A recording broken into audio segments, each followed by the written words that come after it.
Hello বন্ধুরা, কেমন আছে সবাই? আজকে হলো আমার মামার বার্থডে।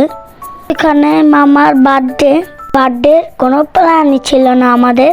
হঠাৎ করে মামি আম্মুকে ফোন করে বলছে আমার বার্থডেতে মামি রান্না বান্না করবে, আমাদেরকেও ওখানে যেতে বললো, সবাই একসাথে মামার বার্থডে পালন করবো। তাই মামি রান্না বান্না করে চলে এসেছে। এখানে মামার কেকও এসে পড়েছে। আমরা সবাই মিলে মামার এখন কেক কাটছি, একজন আরেকজনের খাইয়ে দিচ্ছি কেকটা। তো আমরা কেক খাওয়া শেষ করে আমি তো আমাদের জন্য রান্না করেছে, তো আমরা ওটা খাবো।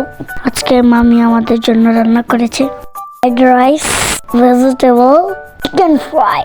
এগুলো আমার জন্য মামি রান্না করেছে। এখানে আমি খেয়ে মামিকে বলতেছিলাম তোমার রান্নাগুলো অনেক মজা হয়েছে। এই মামির রান্নাগুলো অনেক মজা হয়েছে, সবাই অনেক মজা করে খেয়েছি। থ্যাংক ইউ মামি। এই ছিল আজকের ভিডিও শেষ করে আমরা সবাই মিলে কিছুটা ছবি তুললাম। ওগুলো আপনারা দেখেন ছবিগুলো আপনাদের কি ভালো লাগছে? আজকের মতন সবাই ভালো থাকবেন। ছিল আজকের ভিডিও। আল্লাহ হাফেজ। সবাই লাইক আর ফলো করে দিলেন। Tata, bye bye.